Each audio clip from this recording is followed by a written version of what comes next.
Hello everyone, welcome to our YouTube channel homework coaching. Right, देखिए पिछले class में हम लोगों ने डिस्कस किया था एनवायरमेंटल इंजीनियरिंग को, जिसमें हमने हमारा फर्स्ट टॉपिक स्टार्ट किया था, जिस टॉपिक को हमने नाम दिया था फिजिकल प्रॉपर्टीज ऑफ वाटर। इस फिजिकल प्रॉपर्टीज ऑफ वाटर के अंदर हमने टू प्रॉपर्टीज को डिस्कस किया था। पहली प्रॉपर्टी थी मेरे पास टेस्ट एंड ऑर्डर, और सेकंड प्रॉपर्टी थी कलर। आई होप सभी पॉइंट्स, जो भी मैंने पॉइंट्स आपसे लास्ट क्लास में डिस्कस किए थे, वो पॉइंट्स आपको अच्छे से क्लियर हुए होंगे। फिर भी अगर हम लोग रिवीजन की बात करते हैं तो देखिए मैंने आपको बताया था टेस्ट एंड ऑर्डर को मेजर करने के लिए जो डिवाइस यूज होता है, उस डिवाइस का नाम था ऑस्मोस्कोप।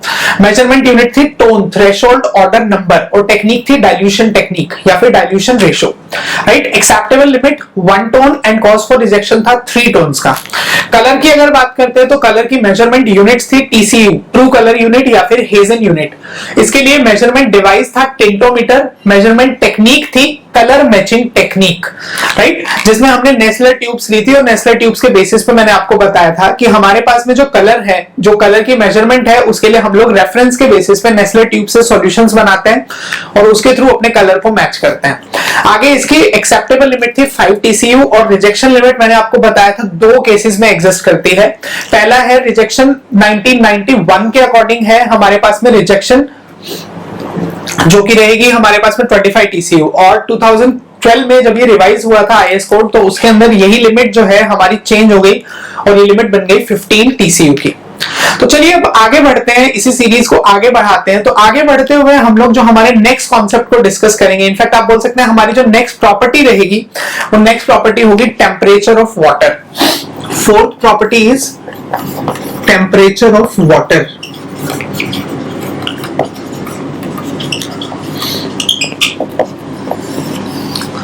Temperature of water. अब देखिए टेम्परेचर की अगर बात करते हैं तो सिंपल से लैंग्वेज में अगर बात की जाए तो हम लोग इसमें बहुत ज्यादा पॉइंट्स नहीं है टेम्परेचर से रिलेटेड, कुछ एक लिमिटेड पॉइंट्स है, 3-4 पॉइंट्स है, जिन पॉइंट्स को आपको ध्यान में रखना है। सबसे पहले तो अगर मैं बात करता हूं इसके एक्सेप्टेबल लिमिट की,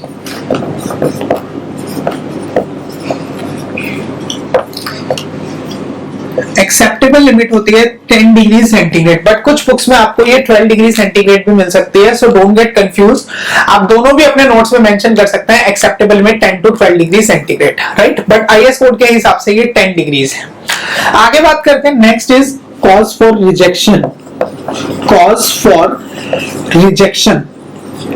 अब जो कॉज फॉर रिजेक्शन की अगर बात करते हैं तो कॉज फॉर रिजेक्शन मेरे पास है इसका 25 डिग्री सेंटीग्रेड। इसका मतलब 25 डिग्री सेंटीग्रेड से ज्यादा अगर पानी होगा तो उस पानी को हम लोग पीने के लिए यूज नहीं करते। ठीक है, अब बहुत सारे लोग ये सोचते हैं कि हम तो जब बीमार होते हैं तो डॉक्टर हमें उबाल के पानी पीने को कहता है। बेटा उबाल के नहीं बोलता है, वो बोलता है, डॉक्टर बोलता है उबाल के ठंडा करके पानी पियो। क्योंकि रीजन ये है, उबालने में बेसिकली जब टेम्परेचर हमारा बहुत हाई डिग्री सेंटीग्रेड पे जाता है, एकदम से रैपिडली इंक्रीज करेगा, 70 से बियॉन्ड जाने पे जितने भी हमारे जर्म्स हैं, बैक्टीरियाज हैं, माइक्रो ऑर्गेनिजम्स हैं, ये सारे के सारे किल हो जाते हैं, राइट। और पैथोजेंस जब किल हो जाएंगे तो उसके बाद में जो वाटर है दैट रिमेन्स सेफ, और ये पानी सिर्फ और सिर्फ 6 घंटे से 7 घंटे के लिए ही सेफ रहता है। उसके बाद दोबारा से इसी के अंदर यही जर्म्स बैक्टीरियाज बनने स्टार्ट हो जाते हैं। तो उसी कॉन्सेप्ट को फॉलो अगर करते हैं हम लोग, तो हम लोग यहाँ पे अपना यही लिखेंगे कि एक्सेप्टेबल लिमिट है 10 degree centigrade and cause for rejection है 25 डिग्री सेंटीग्रेड, राइट। ये तो हो गए 2 पॉइंट्स। तीसरा एक और पॉइंट ये बोलता है, जो हमारा आईएस कोड है या फिर हमारी बायोलॉजिकल कंडीशंस है, इसके बेसिस पे ये बोलता है for every 10 degree centigrade rise of temperature, her 10 degree centigrade temperature बढ़ने पे जो बायोलॉजिकल एक्टिविटीज हैं, जो माइक्रो ऑर्गेनिजम्स की ग्रोथ है, ये 2 टाइम्स हो जाती है, डबल हो जाती है। जैसे फॉर एग्जांपल अगर मेरे पास में टेम्परेचर था पानी का 10 डिग्री सेंटीग्रेड का, और इस टाइम पे माइक्रोबियल एक्टिविटीज या बायोलॉजिकल जो माइक्रो ऑर्गेनिजम्स हैं, इनकी growth let us suppose x है, x अमाउंट 10,000 20,000 कुछ भी, जैसे ही टेम्परेचर 20 होगा ये कितना हो जाएगा 2x, डबल होगा इसका। जब 30 होगा तो अब 30 डिग्री सेंटीग्रेड पे अब इसका नहीं, अब इसका डबल होगा 4x, उसके बाद 40 पे 8x। इस तरीके से ये ट्वाइस के फॉर्म में ऑलवेज बढ़ता रहता है, और जैसे जैसे ये इंक्रीज होता जाएगा इसके अकॉर्डिंग माइक्रो ऑर्गेनिजम्स की ग्रोथ बढ़ेगी, और इनडायरेक्टली जो हमारा पानी है वो धीरे धीरे हम ये बोल सकते हैं कि वो फिर पीने लायक नहीं रह जाता। तो लास्ट पॉइंट हम लोग इसमें यही लिखते हैं, फॉर एवरी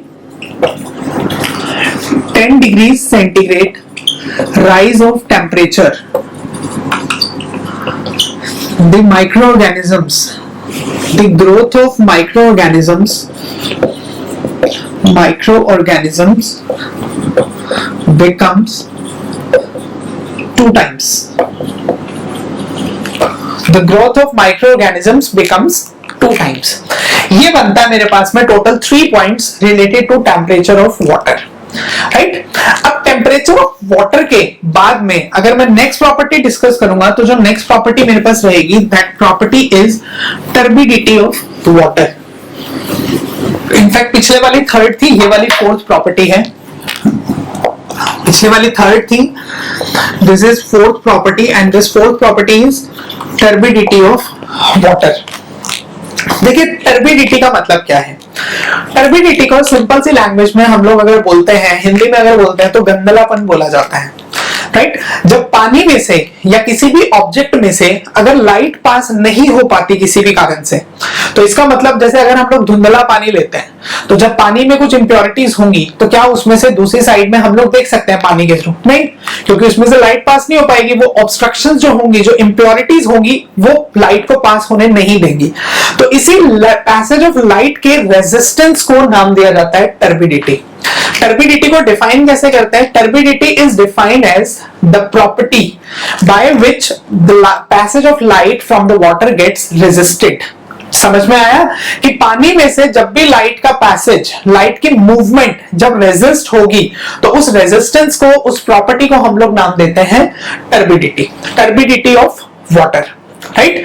अब बेसिकली टर्बिडिटी होती किसकी वजह से? देखो मैंने बताया सॉलिड्स के बारे में, जैसे एक हमने कल की क्लास में भी थोड़ा सा एक आइडिया लिया था जब हमने कलर को डिस्कस किया था। मैंने बताया था dissolved solids and suspended solids. Actual में मेजर क्लासिफिकेशन के बेसिस पे अगर बात करें तो हम लोग सॉलिड्स को बांटते हैं 2 पार्ट्स में। एक होते हैं इनफैक्ट 3 पार्ट्स में। एक होता है डिसॉल्व्ड सॉलिड्स, एक होते हैं सस्पेंडेड सॉलिड्स और एक होते हैं सैटलेबल सॉलिड्स। अभी आगे ये डिटेल में आते जाएंगे जैसे जैसे कवर करते हैं, क्योंकि अब यहाँ पे थोड़ा सा इनका यूज होगा तो एक बार ये आइडिया लेना बहुत ज्यादा जरूरी है। ये बोलते हैं डिसॉल्व्ड सॉलिड्स जो पानी में प्रॉपर्ली मिक्स हो जाए, लाइक सॉल्ट, कॉमन सॉल्ट जो घर के अंदर नमक होता है वो मिक्स हो जाता है।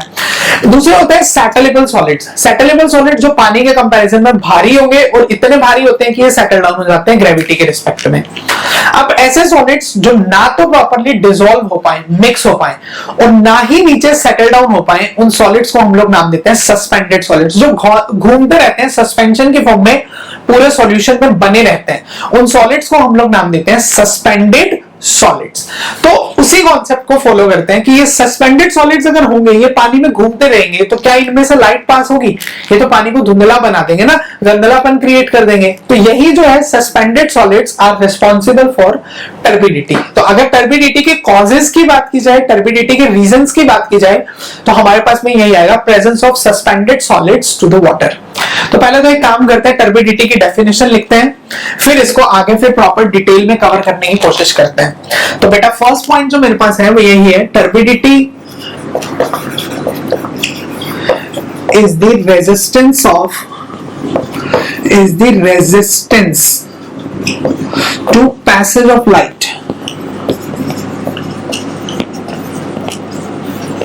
Passage of light from any object. और अगर मैं यहां पे पानी की बात करता हूं तो फ्रॉम और थ्रू वाटर। अब क्योंकि मैं पानी के लिए डिफाइन कर रहा हूं तो मैं पानी को साथ में यहाँ पे इंक्लूड कर सकता हूं इस पर्टिकुलर पॉइंट पे, राइट। इसके बाद में आगे मैंने आपको बताया, जैसे हम लोग हर प्रॉपर्टी में पढ़ते आए हैं सोर्सेज। अब सोर्सेज क्या क्या होते हैं टर्बिडिटी के? तो सोर्सेज में अभी एक सोर्स को मैंने आपको बताया, वो सोर्स हमारे पास में क्या था? Suspended solids. तो उसी के बेसिस पे हम लोग ये बोलते हैं कि जो टर्बिडिटी ऑफ वाटर है, टर्बिडिटी ऑफ वाटर के लिए सबसे पहला जो सोर्स रहेगा that is presence of suspended solids. ठीक है। इसके अलावा कई बार पानी के अंदर काई जम जाती है, काई जिसको हम लोग बोलते हैं बेसिकली एल्गी, एल्गी के अलावा फंगस, ठीक है, ये सब जो होते हैं ये भी रिस्पॉन्सिबल है कहीं ना कहीं टर्बिडिटी के लिए, क्योंकि ये भी क्या करते हैं, देखो आपने देखा होगा जो एल्गी होती है, जैसे कहीं पे पानी इकट्ठा हो गया, तालाब है, जोड़ है, यहाँ पे जब पानी इकट्ठा हो जाता है ना तो उसके ऊपर ग्रीन कलर की एल्गी जम जाती है, काई जम जाती है, तो क्या वो लाइट को इसके अंदर से पास होने देगी? नहीं। तो जब लाइट पास नहीं हो पाएगी तो इनडायरेक्टली वो किसको इंडिकेट करेगी? फिर टर्बिडिटी को। तो अगर मुझे नेक्स्ट सोर्स लिखना हो तो नेक्स्ट सोर्स हम लोग लिखेंगे इसी में, प्रेजेंस ऑफ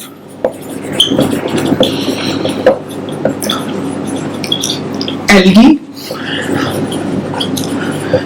फंगस एक्सेट्रा। ये जो दोनों हैं मेजर, ये दोनों सोर्सेस कहीं ना कहीं इंपैक्ट डालते हैं in the form of turbidity to the water. ठीक, अब क्या इफेक्ट प्रोड्यूस हो सकता है इन सोर्सेस की वजह से, इसके बारे में बात करेंगे। Next is effect, next is effects. अब ये बोलता है कि जो एल्गी एक्चुअल में प्रेजेंट है या जो सनलाइट की बेसिकली नॉट सनलाइट, जो सस्पेंडेड सॉलिड्स पानी में प्रेजेंट है, इसकी वजह से इफेक्ट क्या होगा? देखो इसकी वजह से बहुत ज्यादा कमर्शियल इफेक्ट नहीं है, क्योंकि कमर्शियली तो जो पानी आएगा उसको ट्रीट किया जाएगा। बेसिकली सस्पेंडेड सॉलिड जैसे कलर्ड वाटर है, तो कलर्ड वाटर में से सस्पेंडेड सॉलिड रिमूव होंगे तो डेफिनेटली टर्बिडिटी भी एक साथ रिमूव हो गई, अगर कुछ टर्बिडिटी होगी तो। लेकिन इसका मेजर इफेक्ट जो मुझे देखने मिलता है वो नेचुरली देखने मिलता है। नेचुरली जैसे तालाब था या कोई एक झील है, उसमें जितने ज्यादा सस्पेंडेड सॉलिड्स प्रेजेंट होंगे, जितने ज्यादा उसके सरफेस पे काई जमी हुई है, एल्गी है, वो सनलाइट की मूवमेंट को रोकेगी, सनलाइट को पास होने से रोकेगी, और सनलाइट जितनी कम पहुंचेगी, जो नीचे जो पानी होगा वो पानी उतना ज्यादा गंदा होता जाएगा, और इनडायरेक्टली लास्ट में उसके अंदर नीचे जितने भी प्लांट्स हैं उन सब में फोटोसिंथेसिस रिएक्शन नहीं हो पाएंगे। तो बेसिकली टर्बिडिटी क्या करता है? Turbidity photosynthesis reactions of aquatic plants को रोकने की कोशिश करता है, क्योंकि ये सनलाइट को अपने अंदर से पास नहीं होने देता। तो इफेक्ट्स में अगर लिखते हैं तो इफेक्ट्स में लिखेंगे हम लोग turbidity decreases, turbidity decreases the photosynthesis reactions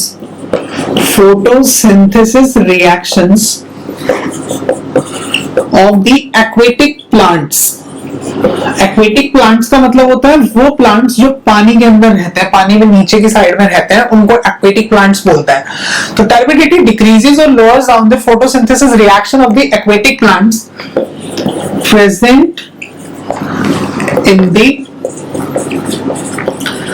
lake, present in the lake और पोंड। ये है मेजर इफेक्ट जो मुझे इफेक्ट बेसिकली देखने मिलता है टर्बिडिटी का, राइट। तो देखिए हमने सोर्सेस कवर कर लिया, इफेक्ट कवर कर लिया। अब इफेक्ट के बाद में आगे बात करते हैं इसके मेजरमेंट के बारे में। Next is measurement. देखो मेजरमेंट में एक्चुअल में टर्बिडिटी को मेजर करने के लिए बहुत सारे मेथड हैं, और जितने मेथड है उसी के हिसाब से सबकी अलग अलग मेजरमेंट यूनिट भी है। बट अगर कोई सिंपल सी लैंग्वेज में पूछता है ना कि ऐसे ही बोलते कि टर्बिडिटी को कैसे मेजर करेंगे, तो हम लोग लिखते हैं टर्बिडिटी को मेजर किया जाता है measured on silica scale, measured on silica scale. बेटा अगर कोई भी कंडीशन मेंशन नहीं होगी, दोबारा से सुनो, कोई भी कंडीशन मेंशन नहीं होगी, किसी डिवाइस का नाम मेंशन नहीं होगा, तो आंसर आएगा सिलिका स्केल। अगर डिवाइस का नाम मेंशन हो गया, जैसे कुछ लोगों ने श्योर सुना होगा, हम लोग जब बात करते हैं टर्बिडिटी के मेजरमेंट में तो हम लोग टर्बिडिटी रोड्स को डिस्कस करते हैं, जैक्सन टर्बिडीमीटर को यूज करते हैं, नेफ्लो टर्बिडीमीटर को यूज करते हैं, बेलिस को यूज करते हैं। तो जैसे जैसे ये आते जाएंगे तो इन सब का शायद मेजरमेंट स्केल जो है वो चेंज हो सकता है।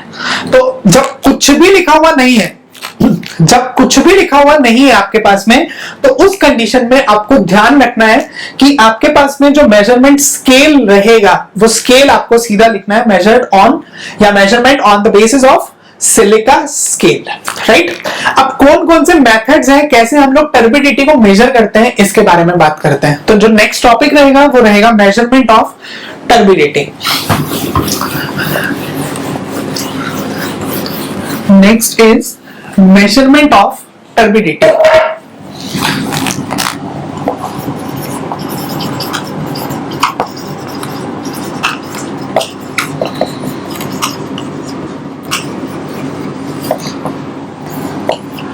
अब ये बोलता है कि टर्बिडिटी को हम लोग मेजर कैसे कर सकते हैं, कौन कौन से मेथड्स इसमें एग्जिस्ट करते हैं। तो टोटल देयर आर 4 मेथड्स जिनकी हेल्प से हम लोग टर्बिडिटी को मेजर कर सकते हैं। फर्स्ट अगर बात करते हैं तो first is use of turbidity rod. First one is use of turbidity rod. अगर टर्बिडिटी रॉड की बात करें तो ये कुछ इस तरीके से आपको देखने मिल सकता है। बाकी बुक वाइज जो है इसका जो मतलब बेसिकली इसकी जो रिप्रेजेंटेशन है वो डेफिनेटली वेरी कर सकती है, बट हम लोग समझने के लिए इसको समझ सकते हैं, मतलब इसको यूज कर सकते हैं ताकि हम लोग इसको आसानी से समझ सकें, राइट। इस तरीके से हमारे पास में एक टर्बिडिटी रॉड होती है। ये एक छोटी सी एक रॉड अरेंजमेंट बना हुआ है नीचे की साइड में। यहाँ पे ये जो नीचे अरेंजमेंट है, इस नीचे अरेंजमेंट में यहाँ पे या तो निकल या तो प्लेटिनम, इन दोनों में से कोई भी एक रिंग लगी हुई होगी इस पर्टिकुलर पॉइंट पे। दिस इज निकल रिंग और प्लेटिनम रिंग, ठीक।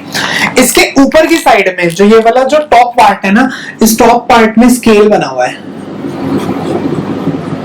और ये जो स्केल है, the scale is inverted silica scale, ठीक। इसको हम लोग यूज करते हैं। इन्वर्टेड सिलिका स्केल का मतलब क्या है? इन्वर्टेड का मतलब उल्टा। इसका मतलब इसमें रीडिंग्स नीचे से स्टार्ट नहीं होंगी, इसमें रीडिंग ऊपर से स्टार्ट होगी। यहाँ पे होता है 0 1 2 3 4 5 6, इस तरीके से कॉन्टिन्यूसली जैसे जैसे हम नीचे मूव करते जाएंगे कॉन्टिन्यूसली इंक्रीज होता रहता है, ठीक है।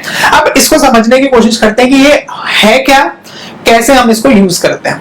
देखो सिंपल सी अगर बात की जाए तो सिंपल सा हमने पानी को कंसीडर किया, जिस वाटर की आपको टर्बिडिटी को मेजर करना है। उस वाटर के अंदर जो ग्लास था मेरे पास में, इस तरीके से जो ग्लास अरेंजमेंट था, उस ग्लास अरेंजमेंट में आपको इस जो हमारा टर्बिडिटी रॉड है, इस टर्बिडिटी को अंदर लोअर डाउन कराना है, इंसर्ट कराना है।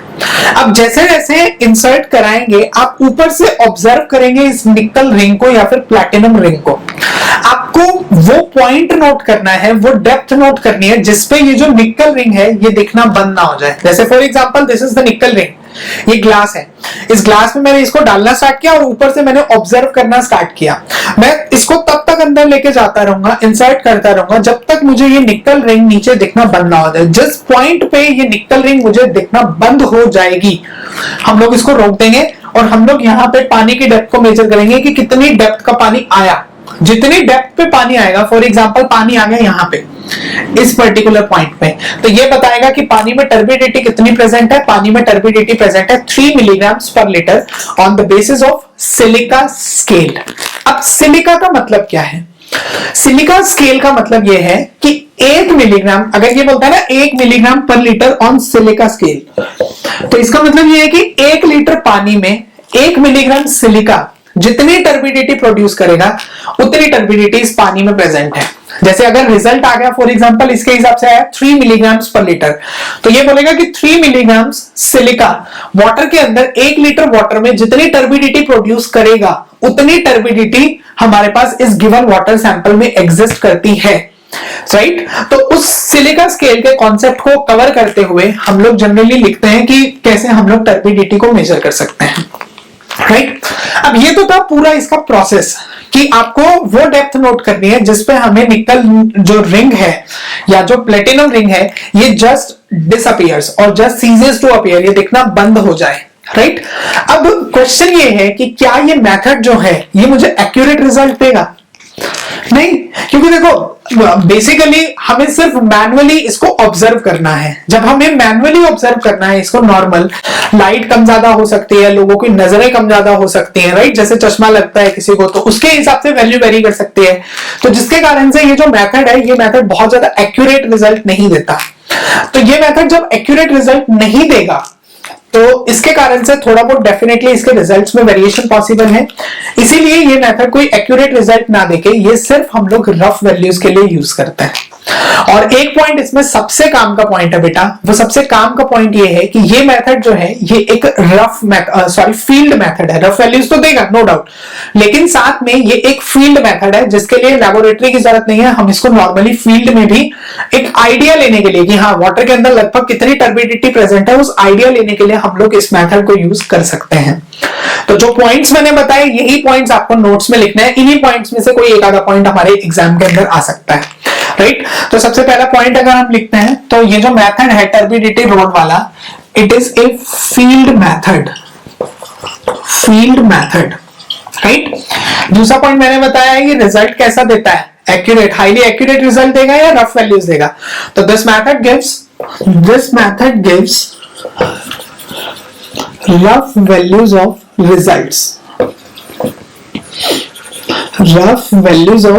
Results, right. इसके बाद में तीसरा पॉइंट मैंने आपको बताया कि डेप्थ कितनी नोट करनी है। डेप्थ हम लोग नोट करेंगे जिसपे हमारा जो नीचे वाला जो रिंग है वो दिखना बंद ना हो जाए। तो the depth of water at which the ring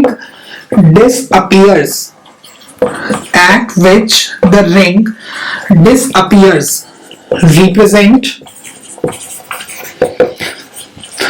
the depth of water at which the ring disappears represent the turbidity present in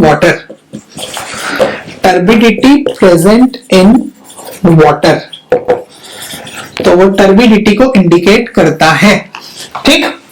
अब लास्ट पॉइंट, ये लास्ट पॉइंट थोड़ा सा समझने वाला है, थोड़ा सा इसका समझ के आपको सोचना है बेसिकली, उसके बाद में हम इस पॉइंट को लिखेंगे। ये बोलता है पानी में टर्बिडिटी जितनी कम होगी, यहाँ पे जो हमारे पास इंसर्शन डेप्थ है, मतलब जो इंसर्शन डेप्थ का मतलब है कि ये जो निकल रिंग है और ये पूरा स्केल है इन्वर्टेड स्केल, ये पानी में उतना ज्यादा डूबेगा या उतना कम डूबेगा। दोबारा सुनो मैं क्या बोलना चाह रहा हूं, मैं ये बोलना चाह रहा हूं कि जितनी कम पानी में टर्बिडिटी होगी डेफिनेटली ये उतना ज्यादा पानी में डूबेगा ना, क्योंकि जितना ज्यादा ये पानी में डूबेगा उतने कम रिजल्ट्स देगा और इनडायरेक्टली पानी में टर्बिडिटी कम होगी। तो बेसिकली ये बोलता है कि डेप्थ ऑफ इंसर्शन जितना ज्यादा होगा पानी में टर्बिडिटी उतनी कम होगी। और इंसर्शन किसका, इस रॉड का इंसर्शन जितना ज्यादा होगा पानी में टर्बिडिटी लेवल जो है, टर्बिडिटी वैल्यू जो है वो उतनी कम एग्जिस्ट करेगी। तो last point, with increase in depth of insertion of rod with increase in depth of insertion of rod, the turbidity of water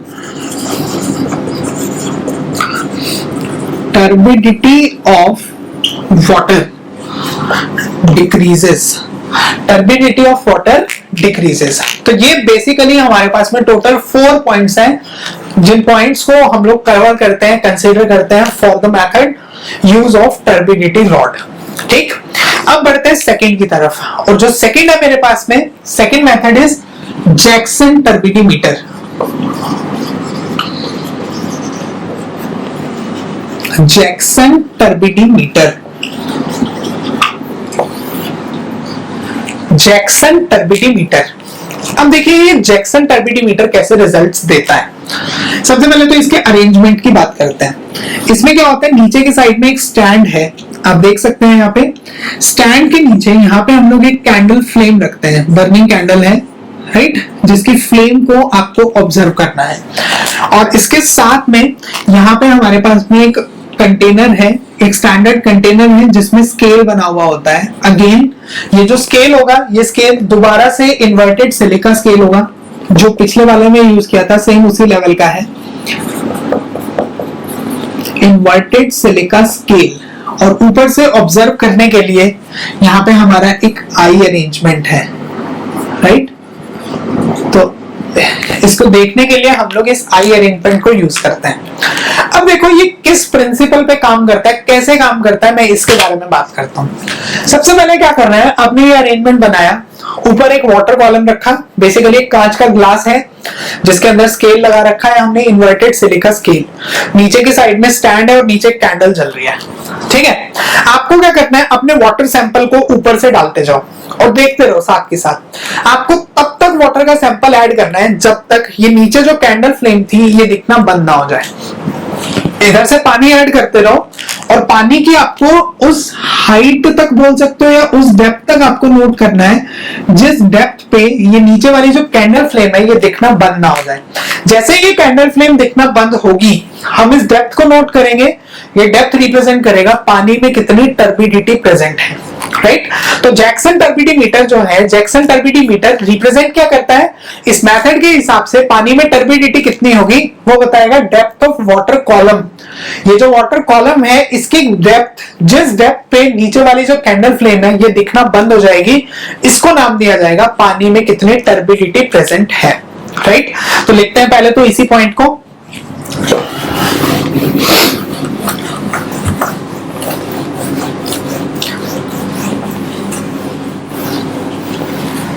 तो जैक्सन टर्बिडीमीटर में पहला पॉइंट तो हम लोग यही लिखते हैं, according to this method,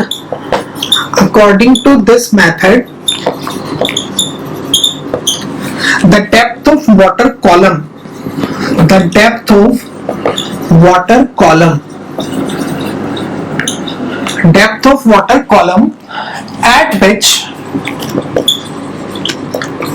at which candle flame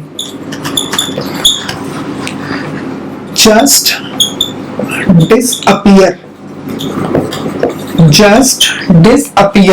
represents turbidity of water,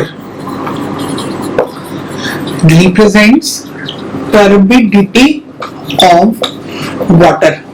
I hope ये पॉइंट सभी को क्लियर हुआ होगा कि टर्बिडिटी ऑफ वाटर वो डेप्थ ऑफ वाटर कॉलम होगा जिसपे कैंडल फ्लेम जो है वो दिखना बंद हो जाए, राइट। दूसरे पॉइंट पे बढ़ते हैं।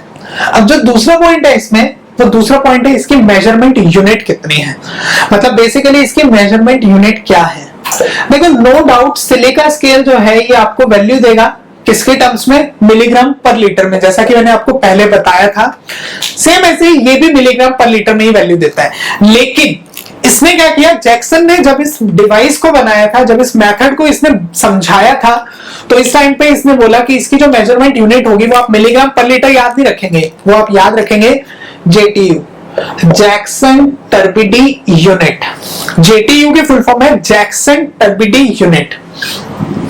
ये पेपर में बहुत बार आता है, 4 यूनिट्स दी होंगी, which of the following unit represents या correctly represents the unit for Jackson turbidimeter. तो आपको वो ध्यान रखना पड़ेगा, एनटीयू, एफटीयू, मिलीग्राम पर लीटर इस तरीके से लिखा जाएगा।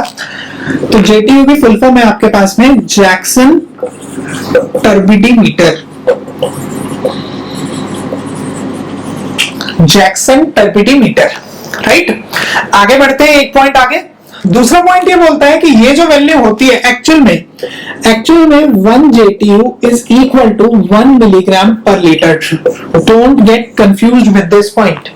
मैंने बोला कि ये मेजरमेंट तो मिलीग्राम पर लीटर में देगा, लेकिन मैं उस मेजरमेंट को, उस यूनिट को मैं मिलीग्राम पर लीटर नहीं बोलूंगा, मैं उसको नाम क्या दूंगा, जेटीयू। लेकिन मैथमेटिकली जेटीयू और मिलीग्राम पर लीटर में क्या रिलेशन है, वो रिलेशन जो है वो रिलेशन है आपके पास में 1 JTU is equal to 1 milligram पर लीटर।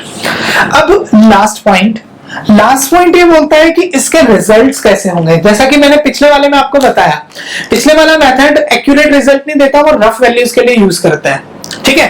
अब मैं बात कर रहा हूं इस मेथड की, यहां से जो रिजल्ट आएगा, देखो वो रिजल्ट कैसा होगा। अब पानी में देखो आपको सिर्फ आईज के थ्रू ऑब्जर्व करना है, नीचे वाली कैंडल फ्लेम को देखना है। अगर पानी में थोड़ी बहुत भी टर्बिडिटी प्रेजेंट है, 1 JTU, 2 JTU, 3 JTU, इस तरीके की कोई भी अगर टर्बिडिटी प्रेजेंट है, तो क्या ये डिटेक्ट कर पाएगा जैक्सन? नहीं, राइट। ये थोड़ी बहुत जो छोटी स्मॉलर वैल्यूज होंगी उनको तो इग्नोर कर देगा ना। तो उसके बेसिस पे ये बोलता है कि जो जैक्सन टर्बिडीमीटर है, ये जैक्सन टर्बिडीमीटर आपको जो भी रिजल्ट्स देगा वो वैल्यू होगी 25 JTU से ज्यादा, राइट। तो मतलब ये मेथड आपके पास में जो एक्यूरेट रिजल्ट देता है वो 25 JTU से हायर वैल्यूज पे देता है, उससे कम वैल्यूज पे ये कभी भी रिजल्ट नहीं देगा। तो लिखते हैं इसमें ये next point, this method gives accurate results for turbidity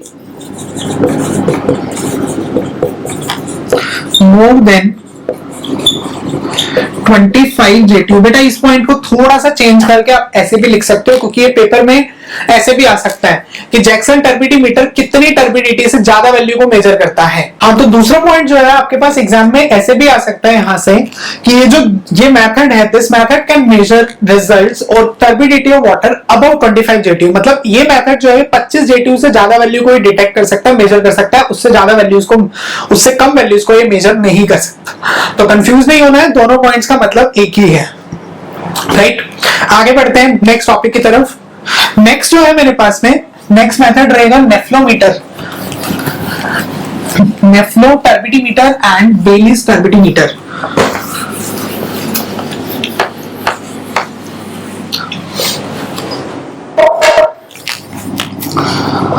अब देखिए जो अगले दोनों हैं, इन अगले दोनों को हम एक साथ पढ़ेंगे, नेफ्लो टर्बिडीमीटर, नेफ्लो टर्बिडीमीटर एंड बेलीज टर्बिडीमीटर।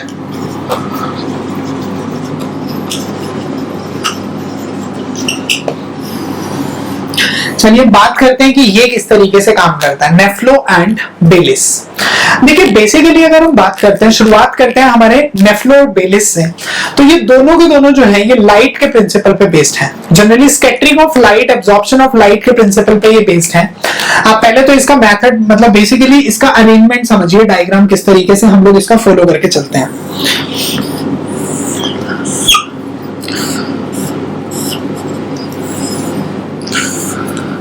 आपके पास में कुछ ऐसा अरेंजमेंट आपको देखने मिल सकता है। ये एक्चुअली एक 3D डायग्राम है।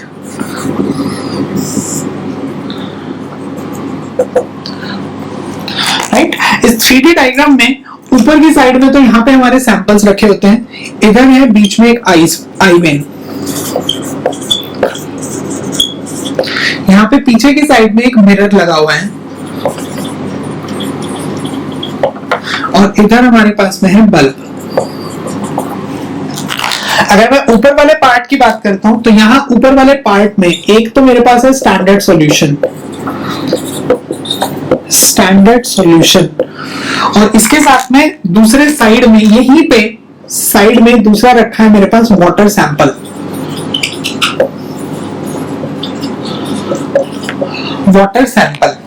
अब देखो किस तरीके से इसको मेजर किया जाएगा। स्टार्टिंग में अगर हम बात करते हैं scattering of light principle, scattering of light principle बोलता है कि जब भी लाइट किसी एक ऑब्जेक्ट पे पड़ती है तो लाइट फैलती है। उसी कॉन्सेप्ट को यूज किया गया था, सबसे पहले बनाया नेफ्लो टर्बिडीमीटर। नेफ्लो टर्बिडीमीटर ये बोलता है कि ये जो हमारा आई वेन है, अब देखो आई वेन इस तरीके से ऑब्जर्व होगा, ऊपर में टॉप में हमने एक रखा है, यहाँ पे एक स्टैंडर्ड सॉल्यूशन रखा है, और ये जो स्टैंडर्ड सॉल्यूशन है ये मोस्ट ऑफ द टाइम होता है ब्लू कोबाल्ट सॉल्यूशन, और साथ में है वाटर सैंपल जिसमें आपको ऑब्जर्वेशन लेनी है। नीचे हमने एक इंफ्रारेड लैंप लगाया है मिरर के बेसिस पे। जब ये लैंप ऑन होगा तो ये मिरर इसकी इमेज यहाँ पे कैरी कराएगा, इसकी इमेज दिखेगी, और ये इतनी क्लियर इमेज दिखती है कि छोटी से छोटी 0.1% की अगर टर्बिडिटी भी पानी में प्रेजेंट होगी तो भी हमें इस मिरर इमेज के थ्रू दिखेगी, जिसको हम लोग इस आई वेन से ऑब्जर्व कर सकते हैं। अब स्टार्टिंग में क्या होगा, वाटर सैंपल तो रहेगा फिक्स जिसकी टर्बिडिटी मेजर करनी है। पहले हमने स्टैंडर्ड सॉल्यूशन बनाया, जैसे मैंने कलर मैचिंग में बताया था कि हम लोग क्या करते हैं, जो हमारा क्लोरोप्लेटिनेट आयंस है उसकी कंसंट्रेशन चेंज करते हैं, वैसे ही करना है।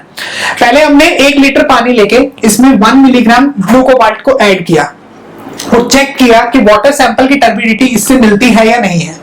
अगर दोनों की टर्बिडिटी मिलती है तो पानी में जब हमने यहां से मिरर इमेज के थ्रू, आई वेन के थ्रू चेक किया तो हमने ये बताया यहाँ पे कि पानी में टर्बिडिटी कितनी प्रेजेंट है, 1 NTU। इसमें अपनी यूनिट बनाई थी NTU, नेफ्लो टर्बिडी यूनिट्स, ठीक है।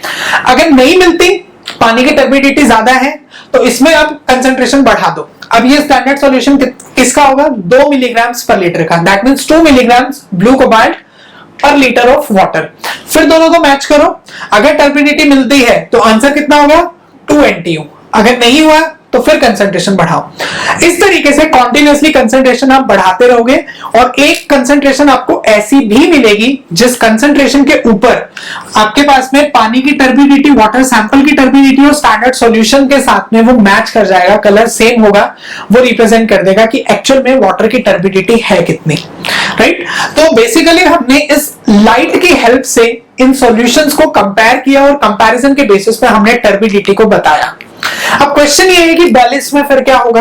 देखो एक्चुअल में नेफ्लो टर्बिडीमीटर और बेलिस टर्बिडीमीटर दोनों एक ही हैं, ठीक है, छोटा सा डिफरेंस है। वो डिफरेंस क्या है? वो डिफरेंस है ऑब्जर्वेशंस का।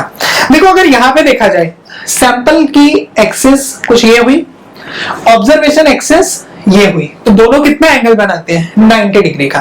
तो जब ये दोनों परपेंडिकुलर होंगे, the sample is perpendicular to the observation axis, sample is perpendicular to the observation axis, तो वो मेथड है नेफ्लो टर्बिडीमीटर। अगर मैं यहां से हटा के इस सैंपल को इधर ही रख दूं, पीछे मिरर हटा दूं, तो जब मैं मिरर हटाऊंगा यहाँ पे इस सैंपल को, जो दोनों सैंपल्स हैं इसको यहीं पे रख दूंगा, तो अब दोनों सेम लाइन में हो गए, ऑब्जर्वेशन एक्सिस भी यही है और सैंपल भी सामने ही रखा है, सीधा ऑब्जर्व किया जा सकता है। तो वो मेथड कौन सा हो जाएगा? तो वो मेथड हो जाएगा बेलिस टर्बिडीमीटर। ये डिफरेंस है इन दोनों मेथड्स में, समझ में आया? बेसिकली हम लोग इसको तो बोलते हैं ये स्कैटरिंग ऑफ लाइट पे बेस्ड है, ये एब्जॉर्प्शन ऑफ लाइट पे बेस्ड है, क्योंकि मिरर नहीं है ना यहाँ पे, तो मिरर ना होने के कारण से हम इसको एब्जॉर्प्शन ऑफ लाइट प्रिंसिपल के ऊपर भी बोल सकते हैं। लेकिन इसमें जो काम के पॉइंट्स हैं, वो काम के पॉइंट्स मैंने आपको पहले बताए हैं कि इन दोनों में मेजर डिफरेंस क्या था। दोनों में मेजर डिफरेंस है, यहाँ पे 90 डिग्री का एंगल बनेगा, यहाँ पे 0 डिग्री का एंगल बनेगा, सैंपल और ऑब्जर्वेशन एक्सिस के बीच में, ठीक है। ये मेथड इतने ज्यादा एक्यूरेट रिजल्ट देता है, बहुत छोटी से छोटी टर्बिडिटी भी डिटेक्ट कर सकता है, जिसके कारण से इस मेथड को हम लोग यूज करते हैं ड्रिंकिंग वाटर पर्पस के लिए। अब बेटा ये भी पेपर के अंदर बहुत बार पॉइंट पूछा गया है आज तक कॉम्पिटिटिव एग्जाम्स में। चारों मेथड्स या 3 मेथड, जो भी मेथड्स आपको दिए जाएंगे टर्बिडिटी के, आपको बताना होगा कि ड्रिंकिंग वाटर पर्पस के लिए कौन सा मेथड यूज होगा। ध्यान रखना दोनों में से जो भी ऑप्शन हो वो ऑप्शन करेक्ट है। ऐसा कभी नहीं होगा कि दोनों दिए जाएंगे, कोई एक ही मिलेगा आपको इन दोनों में से ऑप्शन में, और वो ऑप्शन आपका करेक्ट बन जाएगा, क्योंकि हम दोनों में से कोई भी यूज कर सकते हैं इसको। तो चलिए लिखते हैं, सबसे पहला पॉइंट लिखते हैं, इन नेफ्लो टाइप या फिर इन नेफ्लो टर्बिडीमीटर the sample axis or the sample is normal to or perpendicular to, the sample is normal to the observation axis, normal to the observation axis। Baylis type में, in Baylis type the sample and observation axis are in same plane, same line लिख सकते हो, same plane लिख सकते हो, एक ही बात है, राइट। इन दोनों की जो एक्सिस है वो एक दूसरे के साथ में कोइंसाइड करने की कोशिश करेंगे। अगला पॉइंट आता है, नेक्स्ट पॉइंट मैंने कि जैसा कि आपको बताया कि हम इसको ड्रिंकिंग वाटर के लिए यूज करते हैं, तो both the methods are used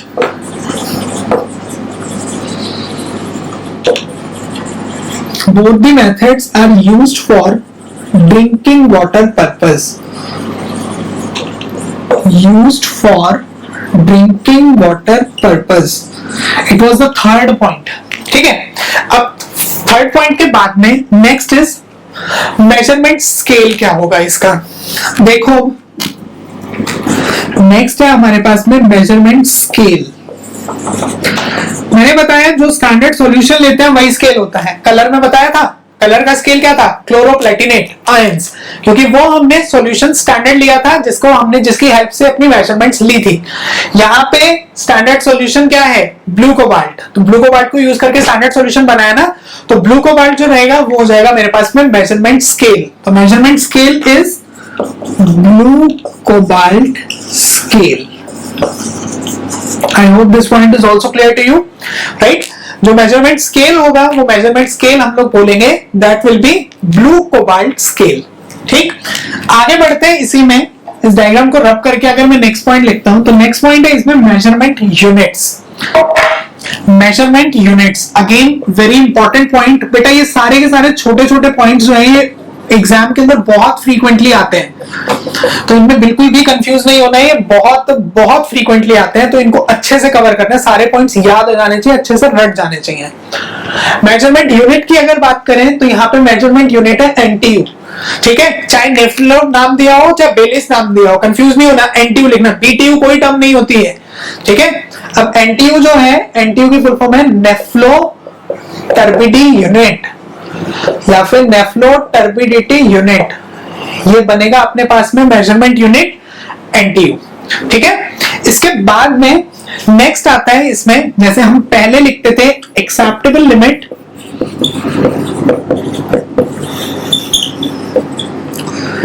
cause for rejection, acceptable limit and cause for rejection. देखो बेटा, एक्सेप्टेबल लिमिट की अगर बात करते हैं तो इसकी एक्सेप्टेबल लिमिट है 1 एनटीयू, 1 एनटीयू, ठीक, इंपॉर्टेंट है ये पॉइंट पे। आगे आता है इसका रिजेक्शन लिमिट। देखो जैसे मैंने आपको बताया था कलर में हमारे जो आईएस कोड है वो 1991 में दूसरा था और 2012 में उसको थोड़ा सा रिवाइज किया गया। तो जब ये रिवाइज हुआ है तो उसमें 2 ही चेंजेस हैं, एक कलर में चेंज है, दूसरा टर्बिडिटी में चेंज है, और बाकी पूरा कोड अपना सेम है एज इट इज। तो जो रिजेक्शन बताता है ये एज पर IAS 10500 1991, इसके अकॉर्डिंग जो मेरे पास में एक्सेप्टेबल लिमिट रहेगी, सॉरी कॉज फॉर रिजेक्शन रहेगा 1991 के according, this is 10 NTU, 10 NTU, और एज पर IAS 10500 2012 के अकॉर्डिंग यहां जो रहेगा this will be 5 NTU, 5 nephelo turbidity units. ये बनेगा अपने पास में नेफ्लो टर्बिडी मीटर आ जाए चाहे बेलिस टर्बिडी मीटर आ जाए, ये सारे के सारे पॉइंट्स आपको लिखने हैं इसमें, ठीक है। अब देखो एक पॉइंट और बोलता है, वो पॉइंट बोलता है कि मैंने बताया कि यहाँ पे मेजरमेंट स्केल कौन सा था, ब्लू कोबाल्ट स्केल। अगर हम लोग इस स्केल को चेंज कर दें, ब्लू कोबाल्ट की बजाय एक दूसरा केमिकल आता है फॉर्मेजीन नाम का, अगर हम लोग उस फॉर्मेजीन नाम के केमिकल को यूज कर लें तो स्केल जो बन जाएगा वो स्केल कौन सा बन जाएगा, फॉर्मेजीन। तो नेक्स्ट पॉइंट ये बोलता है if फॉर्मेजीन is used as measurement scale, या आप ये बोल सकते हैं फॉर्मेजीन is used as standard solution, right?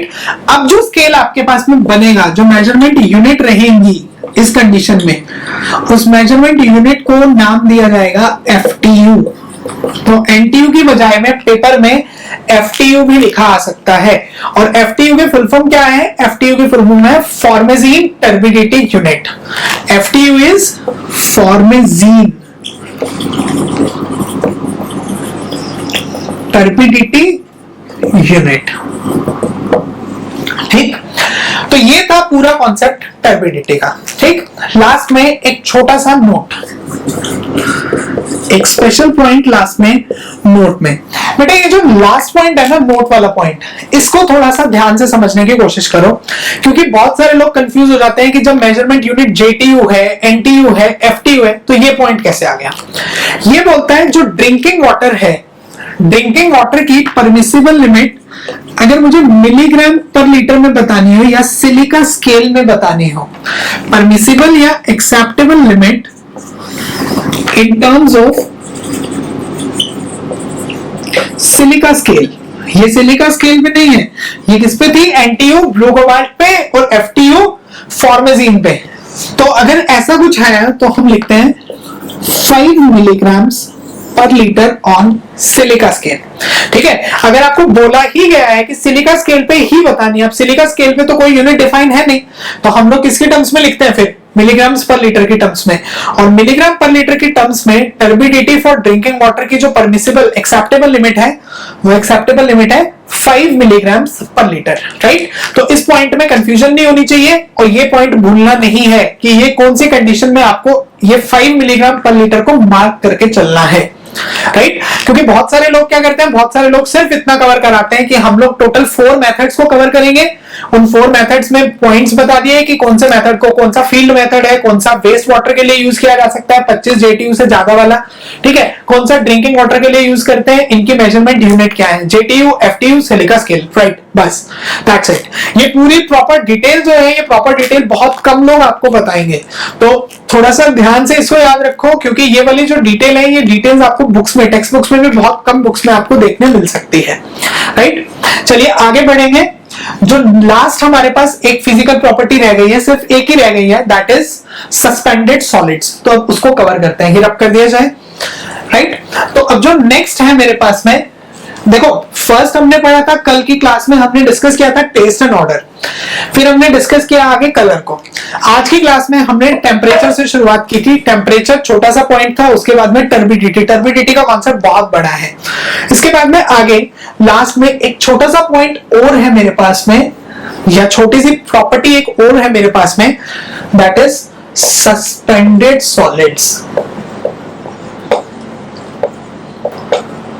Suspended solids, देखो इसको समझने की कोशिश करते हैं कि सस्पेंडेड सॉलिड्स होता क्या है।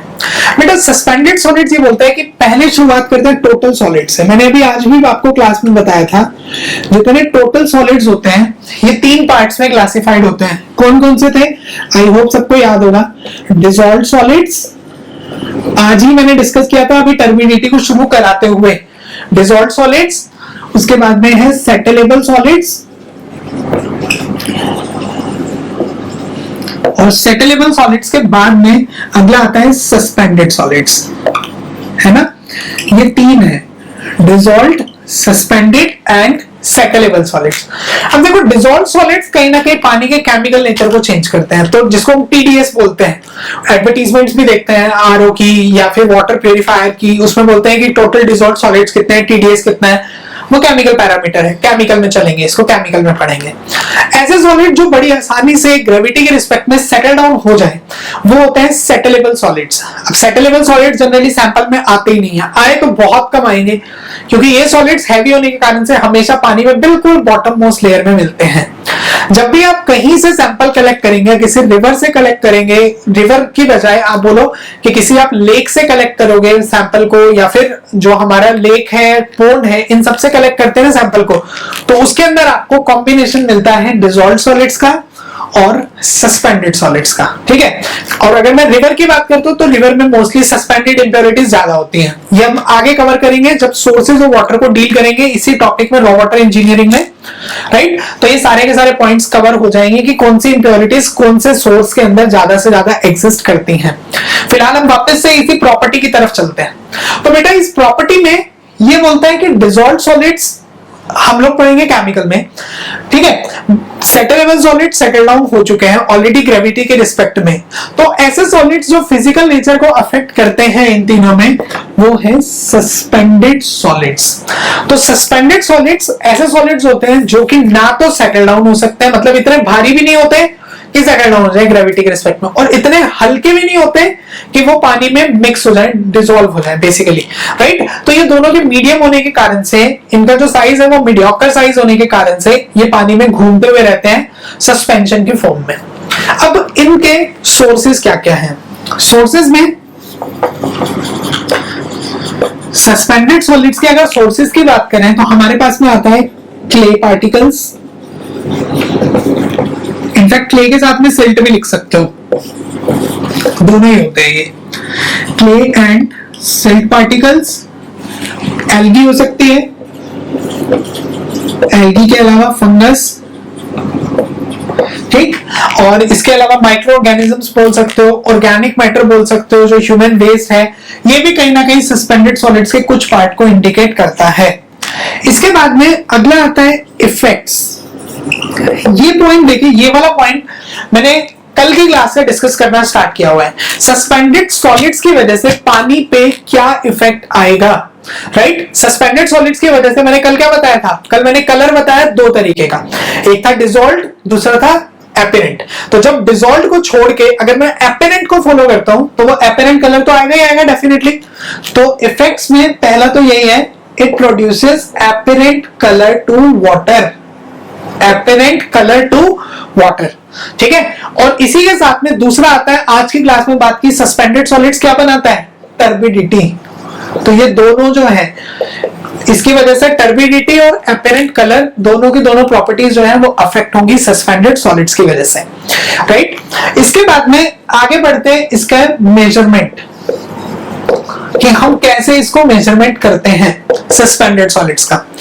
बेटा इसके लिए अगर मेजरमेंट की बात की जाए तो मेजरमेंट में ये बोलता है कि सस्पेंडेड सॉलिड्स को मेजर करने के लिए हम लोग फिल्ट्रेशन टेक्निक को यूज करते हैं। बस यही याद रखना है, नाम याद रखना है। हमने जेईई लेवल पे नाम ही पूछा जाता है कि कौन सी टेक्निक से या कौन से मेथड से यूज करते हैं। एक फिल्टर पेपर लिया, फिल्टर पेपर से वाटर सैंपल को पास किया। अब सस्पेंडेड सॉलिड्स तो फिल्टर पेपर के ऊपर रुक जाएंगे, ठीक है। जब सस्पेंडेड सॉलिड्स फिल्टर पेपर पे रुक गए तो हम लोग उस फिल्टर पेपर पे जो रेसिड्यू बचा था इसको हीट कर लेते हैं लगभग 104 से 105 डिग्री सेंटीग्रेड टेम्परेचर के आसपास में, ताकि जितने उसके अंदर वाटर मॉलिक्यूल्स होंगे वो वाटर मॉलिक्यूल्स तो सारे इवेपोरेट हो जाएंगे, और जो बचा हुआ सॉलिड पार्ट है, जो रिमेनिंग सॉलिड्स हैं, ये सारे के सारे इंडिकेट करेगा कंसंट्रेशन ऑफ सस्पेंडेड सॉलिड्स को, ठीक है। तो कंसंट्रेशन ऑफ सस्पेंडेड सॉलिड्स के लिए हम लोग फिल्ट्रेशन टेक्निक को यूज करते हैं, और जो रेसिड्यू बचता है इसको हीट करते हैं लगभग 104 से 105 डिग्री सेंटीग्रेड टेम्परेचर के आसपास। मेजरमेंट के बाद में लास्ट आता है मेरे पास में इसकी एक्सेप्टेबल लिमिट कितनी है, एक्सेप्टेबल लिमिट, या फिर एक्सेप्टेबल लिमिट के अलावा आप इसी में बोल सकते हो इसकी परमिसिबल लिमिट कितनी है। इसका कॉज फॉर रिजेक्शन तो नहीं होता, सबसे पहले इसकी एक्सेप्टेबल लिमिट या परमिसिबल लिमिट होती है 30 मिलीग्राम पर लीटर, 30 मिलीग्राम पर लीटर इसमें एग्जिस्ट करता है, राइट। एक चीज और ध्यान रखना, एक छोटा सा पॉइंट और आपको बताना चाहूंगा कि बेसिकली 1 मिलीग्राम पर litre is equal to 1 ppm। पता भी होगा बहुत सारे लोगों को, जिसको नहीं पता इस पॉइंट को आप याद कर लो। 1 पार्ट्स पर मिलियन, ppm इज पार्ट्स पर मिलियन, एक पार्ट्स पर मिलियन की वैल्यू 1 मिलीग्राम पर लीटर के इक्वल होती है, ठीक है। 10⁶ मिलियन में होता है, तो 10⁶ में 1 पार्ट, और मिलीग्राम को जब आप आगे कन्वर्ट करोगे किलोग्राम में तो यहाँ पे भी यही आता है, 10⁻⁻6 ही आता है। तो जिनके बेसिस पे ये दोनों जो कंसंट्रेशन है, जो दोनों वैल्यूज हैं, जो लिमिट्स हैं, यूनिट्स हैं, वो दोनों की दोनों इक्वल हो जाएंगी। तो पेपर में 30 ppm भी अगर लिखा आता है ना, 30 पार्ट्स पर मिलियन, तो भी कंफ्यूज नहीं होना, दोनों का मतलब एक ही है। This will be the acceptable limit for suspended solids, right.